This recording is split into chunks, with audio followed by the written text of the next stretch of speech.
Blood and Valor is a new set of World War I skirmish rules designed for use with 28mm miniatures. Produced by Firelock Games, this 114-page hardback rulebook is the first in a line of rules that Firelock aim to produce, based around their very successful Blood and Plunder system, which currently exists as a pirate game.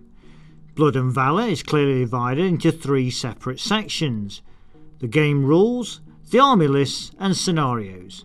As you can see, it is illustrated throughout with full colour photographs of World War I games in progress that showcase how the author envisages the games being played and provide a real period feel.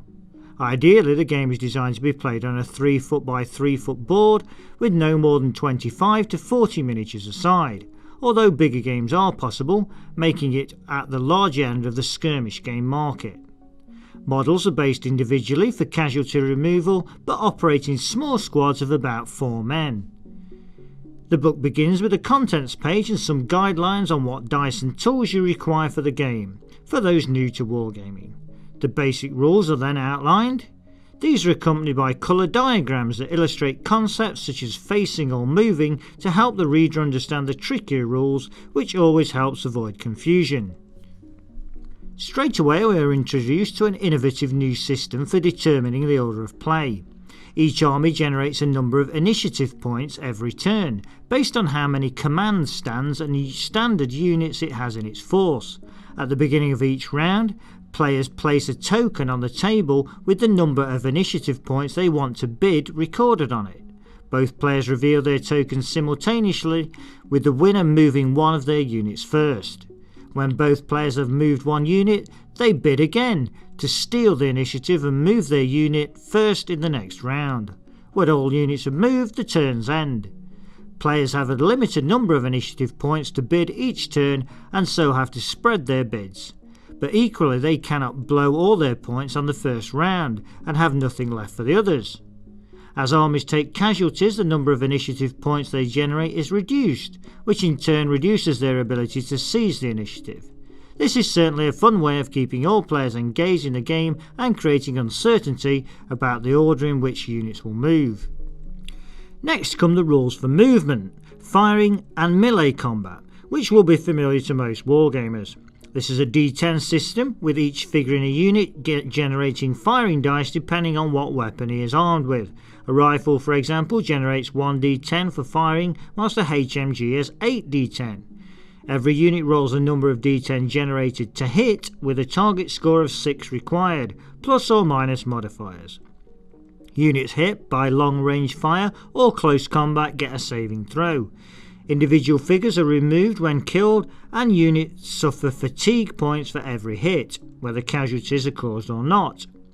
When the unit reaches 7 fatigue points, it is removed. This is a fairly straightforward system that should be easy for new players to pick up, but with enough nuances to keep old hands engaged. This section concludes with rules on artillery barrages and gas, both of which played a significant role in the conflict. The force list, or army list to you and I, provides stat lines and points costs for the various units within each of the national armies involved in the war. Alongside the main protagonists of Germany, France and Britain are the Belgians, Americans and Australians. Included here are not just lists for creating Western Front forces, but lists for providing for Ottoman Turks and Anzac forces at Gallipoli, the German and British forces in East Africa and the various forces involved in the campaigns in the Middle East. This really expands the usefulness and scope of these rules and broadens their appeal to gamers who play different theatres of the war. Games can range from 150 points per player to 250 points for a larger game, with a standard unit of 4 British riflemen costing 16 points and a machine gun or a sergeant costing 20 points. You will not need many miniatures to get playing. A nice touch included with the list are detailed stats for notable individuals who fought in the war, such as Erwin Rommel, Lawrence of Arabia or Lieutenant J.R.R. Tolkien. Including well-known individuals like this provides a level of personability which would really help with fun skirmish games, giving personalities to your otherwise faceless miniature warriors. Next up are the detailed scenarios for you to play through. Although these include trench raids and assaults on enemy positions, they also include more varied objectives such as the rescue of a downed pilot, a demolition raid, or simply gathering intelligence. Each is presented with guidelines on layouts of the table, forces involved and victory conditions, and usually lasts about 6 turns, making them easily playable at a club meeting or for a gaming evening. The final section of the book details how to use tanks in your games. Rules are provided for firing from and at tanks, as well as engaging tanks in close combat, which never seems a good idea. Stats are then provided for the main British, German and French tanks used in the war. The book is rounded out with a substantial index to help you find the rule you want in a hurry, as well as a play sheet and a page of tokens for you to copy and use in the game. All in all, this is an extremely well presented book. The rules are clear and well illustrated with diagrams and boxed text giving examples of play. The small numbers of troops required for play will appeal to those dipping their toe into a new period, or for established players who just want a small game to fill a couple of hours.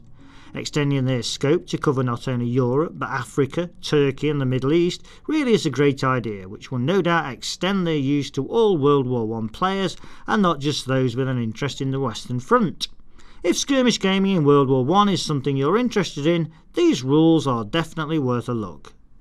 This video has been brought to you by WI Prime, Wargames Illustrated Magazine's online members club.